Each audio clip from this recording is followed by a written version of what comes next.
Hello, everyone. I'm Stephen West. This is Philosophize This. Apologies for the episode not being out on Monday. I woke up with COVID Sunday morning. No complaints, just saying my voice might still be recovering from that. Heads up. Patreon.com/philosophize this for an ad-free RSS of the show. Find it in your Patreon settings. Could never do this without you. For updates on new episodes, check out Instagram at Philosophize This Podcast, all one word. Hope you love the show today. So back in episode 188 of this podcast, we started talking about the philosopher Byung-Chul Han. He is a modern-day philosopher, South Korean-born, clearly one of the favorites we've covered on the show as of late for his overall pessimistic outlook that really doesn't feel too pessimistic because it still leaves room for all of his great loves in this world. His love of gardening, his love of working with his hands, his love of sitting at home on a quiet evening and just playing his piano, being a handsome gentleman. But the point of bringing him up here today is that when we covered his philosophy in that episode, if you recall, he had a lot to say about the rise of narcissism in modern society. Narcissism was an important part of his analysis of what you see when you look out at the world and you pay attention to how a lot of people are acting these days. He talked about how if you're just born into the world as it's set up today, how you can be otherwise a totally good person, no bad intentions, but just in practice, you spend very little time actually caring or trying to understand the lives of people around you who are truly different from you. It really is a modern sort of trap to fall into, he thinks. You're born. You're told you can be whatever you want to be in this world. Don't let anybody tell you otherwise. And you're told that when you go throughout your day-to-day life, you got to be as authentic of a person as you possibly can be all throughout that process. Don't worry too much about the haters if they try to get in your way. And with all this time people are saving, not worrying about the haters in the modern world, those pesky other opinions out there, he says the natural thing to do for people is just to channel all that attention back to the only place people really have left to focus. They channel it all back into focusing on themselves. This often turns for the average person into a hyper-focus on yourself, a heightened focus on your personal achievements and your career, a heightened focus on self-improvement of all kinds. What could be wrong with that, after all? In this world where you are obviously a personal brand and a personal product, why shouldn't you be always looking to increase your market value in the corporate world, in the dating world? You have to compete with all your fellow people. On top of all that, you are a medical project to be optimized by doctors. You're a psychological project where there's always something to be improving. Self-growth, self-care, self-love. These are sacred concepts you can never really question. And if there's anything that feels like it's missing from your life, if something feels off to you, in the modern world, it's probably that you're just not focusing on yourself enough. You don't love yourself enough. It couldn't be that you're too focused on yourself, that you lack any semblance of a meaningful connection with the community that you're participating in, with people you actually know, issues you actually care about that directly impact you, ideas from other people that are truly different from yours. It couldn't be that, could it? But then again, on the other hand, to be fair to the average person living today, what are you really supposed to do otherwise? You're a product of the world you're born into. It's not like the way the world's set up right now makes it easy to have these meaningful connections with the community, which is why a lot of the books that Byung-Chul Han has written over the years focus on how the things that bind and connect people together historically are slowly disappearing from the world, and how technology, with things like the digital panopticon, just seems to be amplifying the speed of us being socially isolated from each other. It's a grim picture, if you buy what Byung-Chul Han is saying. Nietzsche famously declared at the end of the 19th century that God is dead.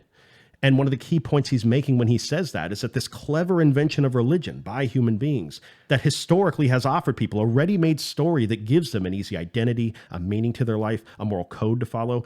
Nietzsche says that with all the advances in the sciences that are going on, again, just given the world as it's set up for the average person being born into it, it's not impossible for someone to find a way to believe in a religion, but for a thinking person, it becomes a much more difficult thing than it used to be. And he predicts this will lead to a severe crisis in those areas that religion used to provide for people: identity, meaning, moral confusion, etc. Well, in a similar sort of way, could we say that what Byung-Chul Han is saying is not God is dead, but something more along the lines of community is dead and we have killed it? Has it become just difficult for someone to simply find a community to be able to participate in? Is that why we create these little narcissistic communities of one with ourselves? At the end of reading Byung-Chul Han, if you were expecting some sort of solution from him for how we're going to alter the society people are raised in, change their values, when you're told by him to just live the contemplative life and go work with your hands in your garden, go plant some zucchinis, go sit and think really, really hard about the perspective of the other, there's a sense in which, yeah, that's fine if it's just me. But how does that in any way get us closer to escaping this digital panopticon as a society? Well, here's Anarchism and this series coming along and saying, hey, Han, I see the problems you're talking about in the world. And in my opinion, the majority of this is only going to be solved by fundamentally changing the way that human beings relate to each other into something that doesn't involve forced hierarchical authority. That's the way this stuff actually gets better. That just like Bookchin talked about last episode, how when it comes to the environment, you can try to treat just the symptoms of what's going on. You can pick up some trash, you can ban plastic packaging, but it does nothing to solve the fundamental social issues that cause those problems in the first place. Just like that. You can talk about the symptoms of the way that society is currently set up. You can talk about mental illness. You can talk about addiction. You can talk about a lack of focus on the family unit or community. You can talk about poverty and racism and gun violence, but as it's been said before, and not just by anarchists, if you really wanted to fix these problems, if you really wanted to fix gun violence, for instance, you got to eventually ask the deeper question of why do we have a society where so many people want to kill each other in the first place? What is it about the way that things are currently set up that seems to reliably lead to abuse of so many different types? Well, it's a funny thing about abuse. You don't typically have an ongoing abusive relationship with someone who sees you as an equal.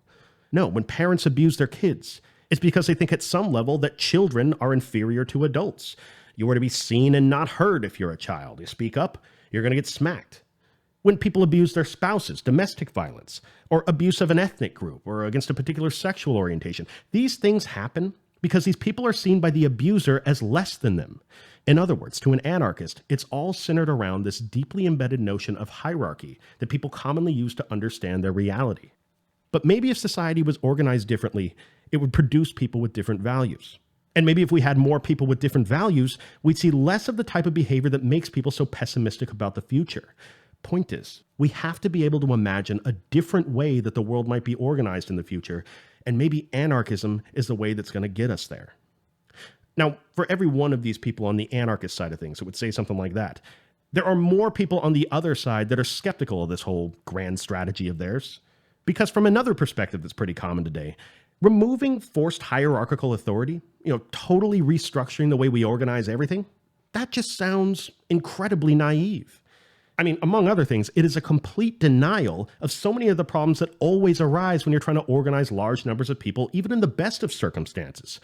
A person on this side of the argument would say, how about one of the most obvious examples of that, what we know to be true about human nature?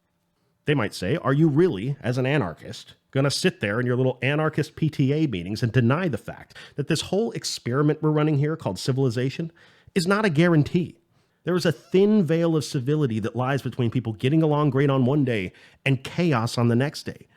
As we've seen, when government systems have collapsed in the past, it is just human nature to be selfish and greedy, independent, violent if we have to be. How can you not expect that exact same thing to happen en masse once this anarchist society of yours is put in place and there's no central authority to hold people accountable?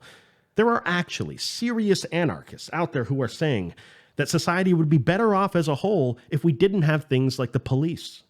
And just by saying that to a person on this side of the argument, you instantly show your hand as someone who's never actually lived in a bad neighborhood. You've never actually witnessed firsthand the evil that people are capable of, even when they're not desperate. It's not a coincidence that you probably grew up in a middle-class neighborhood, had the luxury of going to some liberal arts college and learn about all these ideas. No, you just sit there on the internet with your totally privileged view on how much we can sweet-talk this primal nature of people away. But what do you do when bad people with bad intentions show up on your doorstep and there's no one to call to come save you? That's the reality of the world. Now, an anarchist might hear this, stand up, start to clap very slowly, and say, hey, congratulations. You, my skeptical friend, have officially achieved the highest level of brainwashing that's possible by the state to make you think that the people around you are all psychopaths and that you're hopeless without the state being there all the time to keep you safe. You've been promoted. You are now a lieutenant colonel in the army of morons. Congratulations. Because there are anarchists out there like Peter Gelderloos. He's the author of a great book called Anarchy Works, where the goal of the book is twofold. It's one, designed to answer some common questions about how an anarchist society could ever work in practice. And two, it gives dozens of examples throughout history of moments where, as he puts it, people have in different ways at different times demonstrated mutual aid, self-organization, autonomy, and horizontal decision-making, whether they called themselves anarchists or not. And to the skeptic who thinks the world couldn't possibly function without some sort of central police force in place to find and punish all the criminals, he might start by saying that, first of all, let's just take a closer look at what's going on in the modern world and understand what it is that the police are actually doing. Let's try to answer that. What do the police do? Well, in one sense, there's a very simple answer to that question. Obviously, police enforce the laws. But what are laws? Laws are just rules about your behavior handed down by people in positions of central authority. You don't follow these rules, you've now committed a crime. You commit a crime, now you're a criminal. And criminals are locked inside of a concrete cell so we can keep people safe from them. And that sounds great on paper, until you consider the fact that once you put laws on paper, they become codified into something that can be enforced based on the letter of the law rather than the spirit of the law. In other words, to Peter Gelderloos, it often doesn't even matter if anyone's currently getting hurt by someone's behavior. The police always have this list of predetermined, codified reasons to enforce social order, even when it's not necessary. To see this in your own life, just think about what it's like to drive down the road if you're someone who drives. When you're driving down the road and you look into your rearview mirror and there's a cop behind you, is there any part of you that feels safe? Thankful that the cop is there? Like, oh, thank God, Officer Friendly's here to patrol the streets. He really is keeping the world safe for me. No, the first thing you think is, oh my God, am I doing anything wrong? What am I doing wrong? I'm going to put my hands at 10 and 2 on the steering wheel. I'm going to signal 800 feet before my turn. I'm going to be a good little boy so this cop doesn't just pull me over and take their day out on me. Now, is that a reaction you have to an institution in society that's just keeping everybody safe? Just responding to the needs of the public? Or is that your reaction to a situation where there's policing going on that's clearly enforcement for enforcement's sake? But why would the police ever do that if their job's just to protect and serve people? It doesn't make any sense. Well, it doesn't make sense from that perspective, but it starts to make perfect sense if you remember from episode 1 of this series, that an anarchist is not thinking about the state or any central authority as though it's some ethereal concept like the will of the people or to protect and serve. A central authority like the police, these are just people. People who are given positions of power where it's their responsibility to constantly justify that power. The way you got to think about it, as Peter Gelderloos puts it, is that, quote, the state is a mafia that's won control over society, and the law is the codification of everything they've stolen from us, end quote. The law is a way to codify and legitimize the control that the state has over individuals. So yes, the police enforce the laws, but consider the fact that laws are disproportionately applied to certain communities rather than others. Consider the fact that specific laws have been put on the books over the years just to allow for police to enforce the law more in certain lower income areas. Consider the us versus them dynamic that often emerges from this kind of setup. Could it be that the presence of the police in this disproportionate way just preserves our social inequalities, makes it so we don't have to know our neighbors? Could it be that it just spreads more fear and resentment amongst people or even alienates entire communities? Do the police, in practice, just strengthen social division? To Peter Gelderloos, the police do not exist because crime is rampant and that the world would be pandemonium in the streets without them. He says police often get a lot of hype in the media and movies as being these superheroes. But through no fault of their own, the real reason the police are here, the reality of it, is that they are a tactical arm of the state to be able to maintain the state's monopoly on violence and conflict resolution. The state doesn't want anybody other than them able to do either of those two things.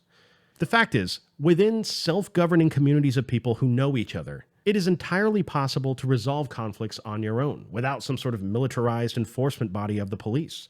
It's been done all throughout history in most societies since we've been hunter-gatherer tribes.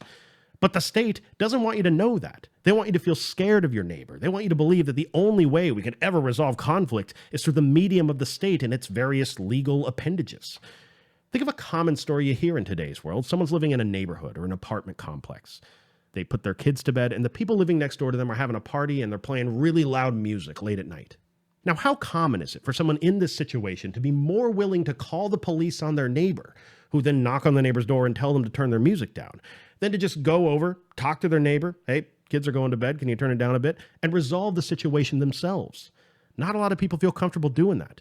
And can you blame them for not wanting to ask their neighbor? Here's something to consider. Imagine yourself in that exact same situation. And imagine the person living next door to you is a friend of yours. Cool person. You know them. You know they're not going to hurt you. You know they care about the relationship with you and your family. Would you call the police on your friend for playing loud music instead of just going over and talking to him?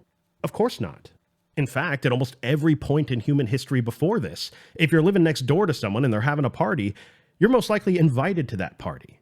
But in the specific setup of today's world, where social bonds are so hard to achieve, again, the world where Byung-Chul Han says that everything that binds and connects us is disappearing, in this world, you're likely not invited to that party. And in what would otherwise be your local community in basically every other era of human history, in today's world, talking to your neighbor is something that has to be outsourced to the police. As many anarchist philosophers have aptly pointed out, in a society where social bonds between people are weaker, that society will often turn towards things like increased police presence and increased surveillance just to be able to organize social interactions. And in the right climate of technology, you might even see this type of society also start to gravitate towards something like a digital panopticon. But let's slow down here with all we've been talking about, because the skeptic of anarchism probably has a bit of a response to give here. Something along the lines of, before we get too far into this fantasy world where everyone's holding hands and going to each other's parties, I gotta say, Mr. Anarchist, you've done a really good job so far of avoiding the reality of the world that I talked about before. I mean, sure, maybe police wouldn't have to exist in a world where the biggest problems we face is you going over to your neighbor's house and telling them to turn the volume down on who let the dogs out. But how about the actual world we live in? The one with murder, rape, human trafficking, real crimes. What about dealing with people that have severe mental illnesses? What about organized crime of a scope and a scale you can't possibly imagine that you need a specialist to be able to deal with properly? I mean, are there actually real-world examples of communities where the police cease to function and then ordinary people step up and do just as good of a job as the police were doing before? Well, an anarchist like Peter Gelderloos might reply by saying that not only have situations like that happened throughout history, but there's good reason to believe that in some areas, having members of a community resolve their own conflicts may actually work out better. For example, take the events that went down in February of the year 1919 in Seattle, Washington, what's become famously known at this point as the Seattle General Strike. Now, a general strike is a particular kind of strike where workers from a lot of different industries all gather together and walk out of their jobs in solidarity to demand any number of things: higher pay, better working conditions, employee benefits. You get it. And in Seattle, in the year 1919, what was going on then was that cost of living was going up after World War I. Wages weren't going up along with it, so the workers decided to take things into their own hands and organize a strike. Now, just to put this into perspective, we're not talking about a strike where there's a couple hundred people outside in the rain waving signs around, chanting. In the Seattle General Strike, this was close to 70,000 people. And what happens when a strike is that big is that the entire city starts to shut down. When you don't have longshoremen taking resources in, or transportation to move all the stuff around, or medical services, or garbage collection, or any of the crucial things the city needs, local government can't just find a way to replace these things overnight. So instead of allowing basic services to fail and for untold amounts of suffering to go on, the workers and the labor unions that were striking realized their problem isn't with the people of the city of Seattle. Their problem was with their employers. So the workers were going to organize a bottom-up, community-driven effort to keep the city functioning while the workers were on strike. The type of bottom-up organization that we've mentioned in the last couple episodes. And what the workers quickly realized after taking over the city was that regardless of whether there were managers or governors there to put their fingerprints on everything, they were totally capable of keeping the city running. In fact, what they realized is that they were always the thing that kept the city running. It's almost like when a company buys another company and the new company comes in and starts auditing things and realizes that the workers don't really need a bunch of bosses lording over them all the time, micromanaging, that the workers can usually do things better on their own. That's kind of what happened here. The people maintained public services. They started public cafeterias to get food out to anyone who needed it. And all of this, to some of the people who witnessed it and wrote about it later, this whole situation started to foster a mutual feeling amongst the people of community.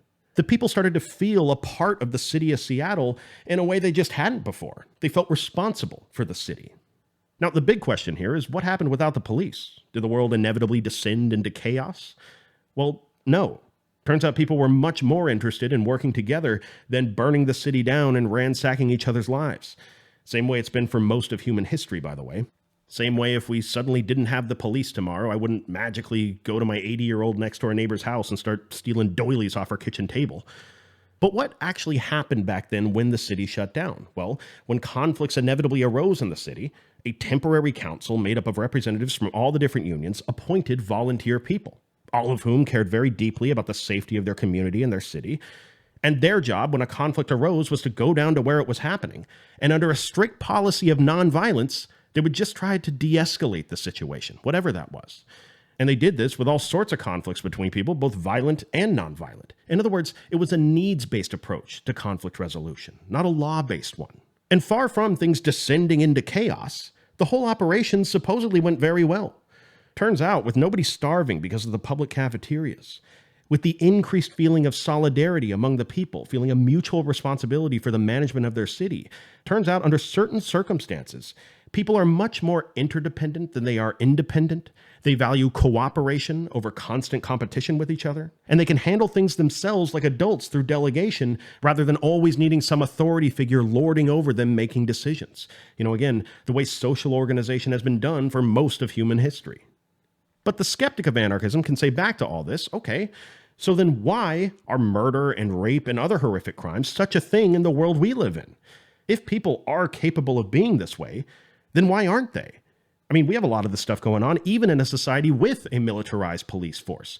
You think removing consequences like that is going to make this situation better?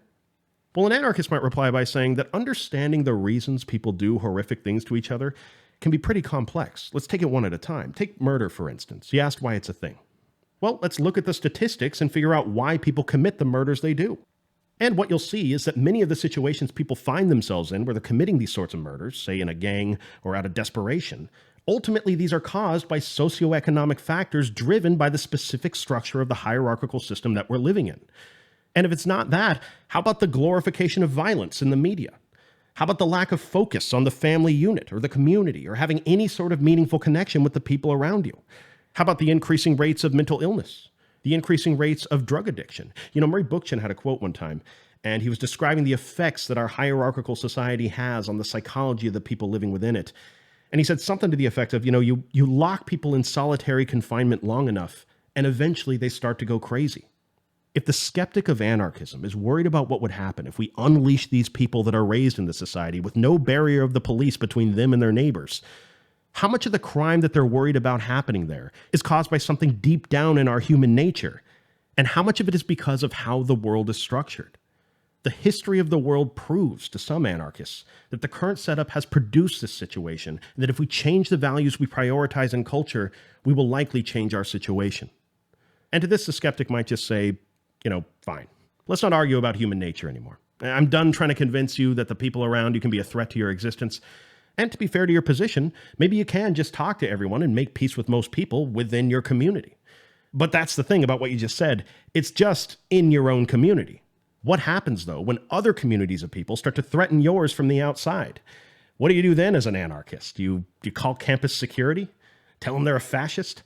How about the extreme version of this? What happens when something like a global superpower decides they don't really care about your bottom-up organizational methods? They just want to take over and occupy the territory you're on and then force their culture upon you. What do you do then? Well, a couple things need to be said to be able to answer this fully. First thing, it's pretty widely accepted by anarchists that you can never be totally safe from imperialistic threats from the outside. Basically, every society, anarchist or not, is going to have to deal with other societies that try to threaten it. That's just a fact of the world, unless if literally everybody was not an imperialist, which is never going to happen. The second thing that needs to be said is that if coming into this question, if your overall military strategy that you have in mind is just to be the biggest, baddest military on planet Earth that no other country can possibly compete with in a full-on conflict, if you've accepted that as your chief goal, then there's no way anyone will ever be able to convince you of alternative options. To do that strategy, you're going to need trillions of dollars in taxpayer resources and a powerful central authority to continue to impose that military presence on the rest of the world. At that point, you become kind of like the police of the entire world. Unsurprisingly to an anarchist, doing what states and unregulated capitalism always does, they always seek more control over more resources until they run into an inevitable war or conflict. But an anarchist like Peter Gelderloos might want to point out that there are certainly weaknesses to having that big of a military and that much of a global presence. Several examples of this. For one, it's an incredibly expensive thing to maintain, which then makes it incredibly easy to get overextended if you're spread out across a global campaign. Another weakness is that the soldiers in a global campaign like that are often fighting because they have to obey orders and not because they're fighting for some cause that they believe in, which might improve their resolve. Another weakness is that the bureaucracy of government can oftentimes make decision-making slow in a global military. Chain of command itself is something that's pretty fragile. Soldiers at the lowest ranks often aren't filled in on all the strategic objectives that are going on. So if the enemy targets people at the top of the chain of command, it can lead to chaos or confusion in the lower ranks. He's just saying, it's not all sunshine and rainbows to be the global superpower. There's strengths and weaknesses to every position. Now, contrast this setup with a more anarchist military setup, which wouldn't involve the hierarchical structure of something like a traditional military unit. Instead of units, anarchists form something more like a militia. Now, what's the difference between the two? Well, there are many. But typically in an anarchist setting, militias are things that start to resemble the voluntary communities we've talked about in the last 2 episodes. Militias are horizontally organized by voluntary members that decide to join and stay. They can often leave at any time. When the militia needs a leader for some combat organization, leadership is appointed as needed by taking a vote from the members of the militia. So there's no rigid chain of command that people are fixed to, which not only makes each militia member more competent in their ability to fight without leadership constantly having to give them orders, but it also makes the militia as a whole more adaptive than military units possibly can be. Because an anarchist militia is not just one part of a battalion that's all executing some larger war game that's going on at the top of a chain of command somewhere, because of that, militias are capable of defending the land that they know best, the land that they care about the most, and doing so in a way where they're fluidly moving from guerrilla-style tactics one day to more frontal-style assaults in coalition with other militia units on another day, should their objectives align.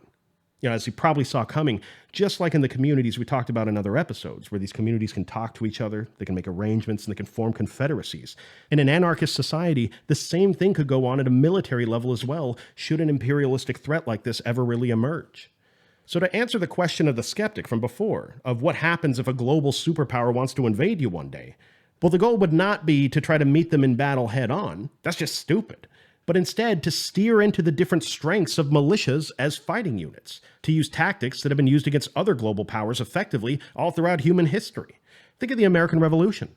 Did the American rebels want to meet the English in the middle of an open field, musket to musket? No, it's like they leaned into the strengths they had. They used guerrilla tactics, they cut off supply lines, they attacked garrisons, ran away. These are the types of tactics that are, by the way, the specialty of a highly mobile, adaptable militia that can truly whittle away at an overextended global superpower. And think of how this has been done with global powers occupying countries in the last 50 to 100 years. Peter Gelderloos in his book talks about the Ukrainians after the end of World War I and their anarchist militias that were organized with a lot of the same ideas we're talking about here, and how they were highly successful against the White Army and the Soviets despite being heavily outnumbered and outgunned. Or how about the Spanish Civil War, or any other recent insurgency? Now, hearing all this, the skeptic of anarchism here might just say, oh, you know what? Okay, what I've learned from you here today, my anarchist friend, is that there's no question I can ask you about the security of a society that you don't have an answer to for how anarchism's going to solve this problem in some hypothetical world out there. And I like the sound of your hypothetical world, by the way, for what it's worth. I like the idea of knowing all my neighbors, being connected to the community around me, physically, myself, helping to participate and maintain the community of people I live in. I love the sound of that. But even if we could accept everything about this hypothetical world that you're painting, that things could work if only we got people to a place where they understood all this stuff and had these sorts of values, I feel like it's just necessary to also say that even if we accept all that, the fact is we're not quite there yet. It's just not feasible right now, given where people actually are in their views on the world. We do live in the society that Byung-Chul Han talks about. We do lack social bonds. And if you did implement all this anarchist stuff overnight, we would have some kind of chaos that nobody out there wants to see. And I can agree with the anarchist point that greater levels of liberty, equality, and solidarity, that these are all part of a larger human tendency that transcends anarchism to desire these things whenever it's actually possible. But again, because it is at present something that's so infeasible to just implement, it almost starts to seem like anarchism is less of an actual political philosophy that's being proposed, and it starts to seem more like it's an ethical philosophy for individuals to apply to their lives. Maybe anarchism is a set of ideas that's best if it's applied personally. When you're raising a family, when you're starting a company. Maybe you encourage this horizontal decision-making and mutual aid whenever you can actually affect something. And then maybe eventually, through enough generations, we'll eventually get to the type of world that an anarchist is describing. But we have to acknowledge that that has to take time. That has to come about at a pace that corresponds with culture. Or else, again, you're just being naive if you expect anything other than a violent, bloody revolution to bring it about. The anarchist could say back to that, look, you can call me naive for imagining an alternative way that things might be organized. But I could call you naive back for being someone who fails to recognize that sometimes these leaps forward when it comes to how ethical we're being and the way we organize things have to come about when a considerable portion of the population in a given culture can't imagine the world in any other way. Think of the slave economies in the southern United States in the 1800s. It was unethical to run an economy based on slave labor. Many people at the time wondered how you could ever run an economy without something like slave labor, but then they did it because it was the right thing to do. You know, there have been many moments all throughout history where the people thought that organizing a world in a more bottom-up way was going to be impossible, and yet they found out a way to do it anyway. To the anarchist, we are in a situation here that's kind of like that. Because in the immortal words of Murray Bookchin, when we're faced with a challenge like this that seems to us to be impossible, quote, we must do the impossible or wind up with the unthinkable, end quote. Look, even if you buy every argument the anarchists gave this episode, even if security isn't the problem with organizing an anarchist society, we are far from letting anarchism off the hook when it comes to just accepting it as how we should organize society. It's a fun exercise, too, to imagine alternative ways the world might look. But there's so many more questions. What about the economy? What about the tragedy of the commons? What about private property? Does capitalism have to be at odds with anarchism? Are there ways to combine the good parts of both? Or are they just fundamentally incompatible? By the way, if you know an anarchist in your personal life and you want to see them turn really red and start shooting steam out of their ears like they're a steam whistle, just tell them that anarchism and capitalism are perfectly compatible with each other. They love hearing that. Tell them also that United States brand libertarianism is basically the same thing as anarchism. Basically the same. Just make sure you're faster than them. They might come running after you trying to, I don't know, be peaceful anarchists. Next episode. Thank you for listening. Talk to you next time.